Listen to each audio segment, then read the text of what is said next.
Friends, we're going to go ahead and have story time online style today. We're going to go ahead and finish our book, Midnight on the Moon, which is our chapter book we started last week. It's our chapter book about Jack and Annie, the brother and sister from Pennsylvania, who find a magic tree house in the woods nearby. And in this tree house, they find books, and they're able to be transported all different places in time and find out different things that happened in history. And in this book, they're actually going to the future. They've gone to the future. They're on the moon, and they're exploring things on the moon, trying to find something that starts with the letter M that they can take back and help break the spell of their friend Morgan Le Fay.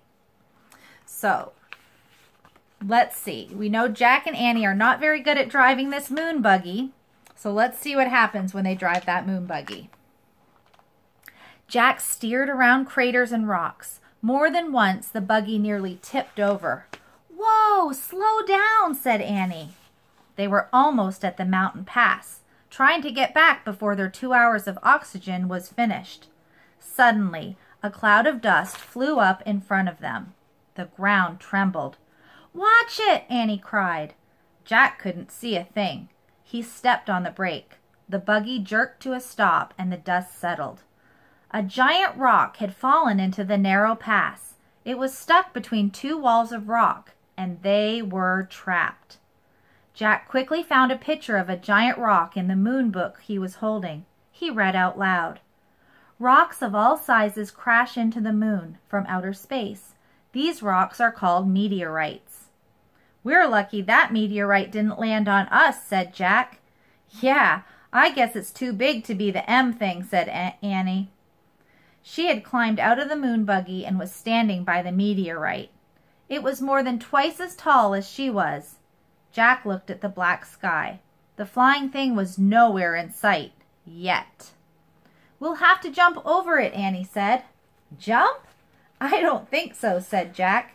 "It's way too high." "Well, I'm going to try anyways," said Annie. "Wait, let's think about this first," said Jack. But Annie was already backing up. "1, 2, 3, go!" she shouted, and took a giant leaping step toward the meteorite. When Annie got close to the rock, she pushed off the ground and then flew through space and disappeared behind the meteorite. "Annie!" called Jack. There was no answer. "Oh, brother," Jack said. He backed up and took off toward the rock. He jumped as high as he could. Then he was flying through space. Jack hit the ground and fell face down into the dust. Jack tried to stand, but his suit was too bulky. He tried to roll over, but his suit made that impossible. "Oh, no," he groaned. "Not again." "Are you here?" asked Annie. "Did you make it?" "Yes." Jack was relieved to hear Annie's voice, but he couldn't turn his head to see her. He could only hear her over the radio. "Can you help me up?" he asked. "Nope," said Annie. "Why not?" "I fell down too," she said. Here's one of the pictures. We talked about how chapter books don't usually have too many pictures, but every once in a while we get a cute picture that we can look at together.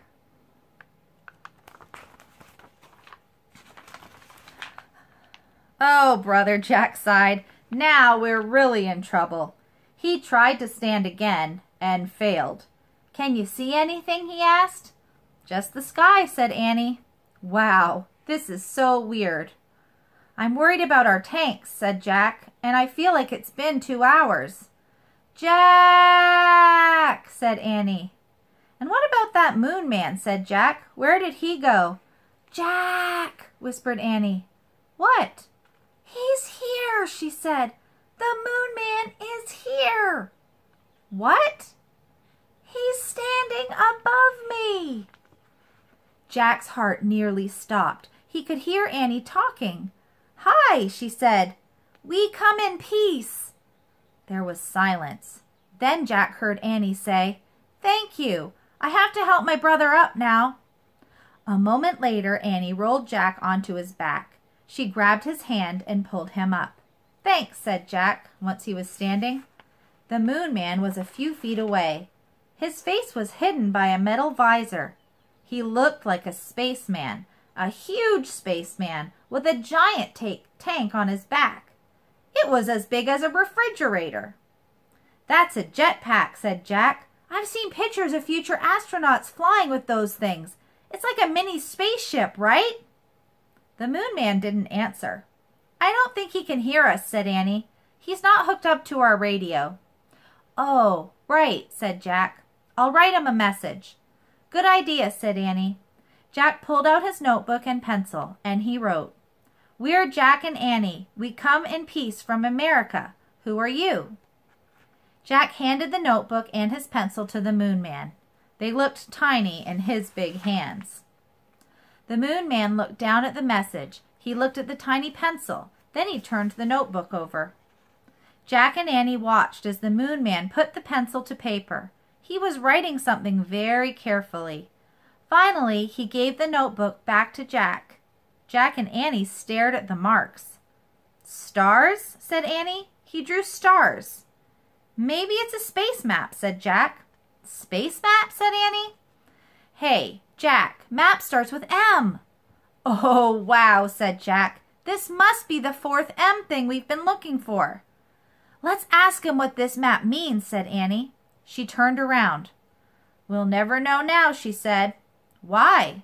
Jack looked up from the map. "That's why." Annie pointed. The Moon Man was flying over the mountains. "Thanks!" Annie cried. This is the map that he handed them. All right, we're getting towards the end. Only a couple chapters to go. Chapter 8, One Star to Another. "Who was that guy?" said Jack. "What does this map mean?" "I don't know," said Annie, "but let's see if it works." Jack took a deep breath. "Yeah, we'd better hurry back. I think I'm running out of air. I feel like it's getting harder to breathe." "For me too," said Annie.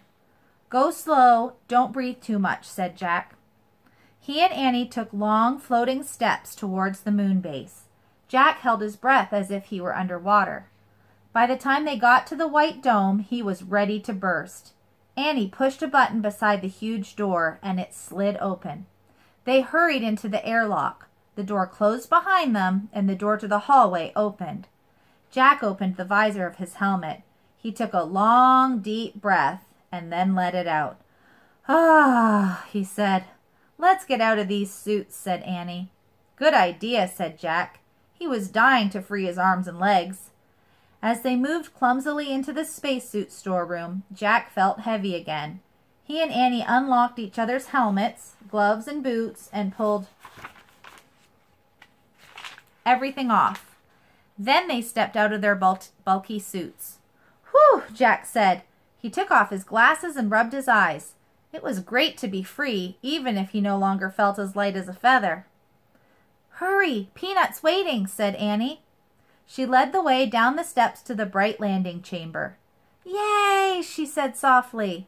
Jack was very relieved to see that the treehouse was still there. Soon they'd be heading home. He couldn't wait. Jack and Annie crawled through the treehouse window. "We're back, Peanut," said Annie. "Squeak!" Peanut ran to the letter M. "We missed you," said Annie. She patted the little mouse on the head. "We met a moon man." "Sorry, Peanut, but you're going to have to move," said Jack. "We have to put the map on the letter M." Annie gently lifted the mouse off the M. Jack tore the star map out from his notebook. He placed it on the M next to the mammoth bone, the mango, and the moonstone. He sighed, then sat back on his heels. "Hand me the Pennsylvania book," he said. They needed the Pennsylvania book to get back home. But there was silence. Jack turned to look at Annie. "It's not working, Jack," she said. "The book's not here." "What? Was the map the wrong thing?" They looked around the treehouse. "It's definitely not here," said Annie. "Oh, no!" Jack's heart sank. He picked up the star map and stared at it. Squeak, squeak! Peanut jumped out of Annie's arms and scurried back to the letter M. "I've got an idea," said Jack. He reached into his pack and took out his pencil. "What are you doing?" asked Annie. You know how you draw a constellation, said Jack? You connect all the stars. Why don't we try that? He drew a line from one star to another. He kept drawing until all the stars were connected. Let me see, said Annie. Jack held out the paper so they could both study it. It looks like a mouse, said Annie. Yeah, said Jack. So here they are trying to decide what to do because they're not able to go home yet. And they decide to connect the dots on the star map, and it looks like a mouse. And I think you might know what might be coming next because this mouse might resemble somebody else in the story we've just seen, Little Peanut. Is there such thing as a mouse constellation, said Annie. I don't think so, said Jack. Squeak! Annie and Jack looked at Peanut. She was standing on the letter M. Oh, wow, Jack, Annie whispered. I think I know what the fourth thing is. Jack grinned. Me too, he said. It's a mouse, they both said together. Squeak, squeak. Maybe the spell is moonstone, mango, mammoth bone, mouse, said Annie. Jack touched each M thing in turn as he whispered. Moonstone, mango, mammoth bone, mouse. Let's say it over and over and see what happens, said Annie. Together they chanted, Moonstone, mango, mammoth bone, mouse. Moonstone, mango, mammoth bone, mouse. Suddenly, a bright light filled the treehouse. The light got brighter and brighter and brighter. The brightness was blinding and whirling. The air spun with brightness. Then everything was clear. Peanut the mouse was gone, and Morgan Le Fay stood there before Jack and Annie. Thank you, Morgan said softly. You have freed me from the magician's spell. Jack just stared at her. You were Peanut? He said. Morgan nodded and smiled. Really? You were there with us the whole time? On all our missions? Said Annie. Morgan nodded again. Why did we have to go on this mission to find a mouse? Said Jack, if you were always right here with us. To break the spell, we had to be on the moon, said Morgan. You could have broken it the minute we arrived. Oh, that's what you were trying to say, said Annie. We didn't have to leave the moon base at all. Morgan nodded, smiling. But the moon man came along to help us, said Annie. He drew a constellation of a mouse. Is he a friend of yours? Morgan shrugged. Let's just say we had a little talk. He stopped by the moon base while you were out. The same way you had a talk with the ninja master, right? Said Jack. And the monkey and the sorcerer? Morgan nodded. I always squeaked to the ones who helped you, she said. But how did they understand you? A mouse, said Jack. Morgan smiled again. Certain wise ones understand the language of little creatures, she said. I bet it was you who turned the pages of the book, said Annie, to show us where to go next. Morgan nodded. But who turned you into a mouse? Said Annie. Morgan frowned. A certain person who likes to play tricks on me, she said. His name is Merlin.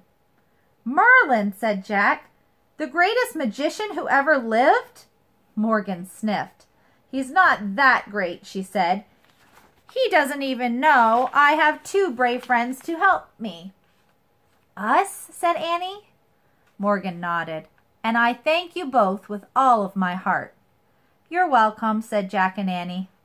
Morgan handed Annie the Pennsylvania book. Are you ready to go home now? She asked. Yes, said Jack and Annie.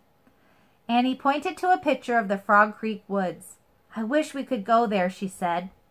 The treehouse started to spin. It spun faster and faster and faster. Then everything was still, absolutely still, but only for a moment.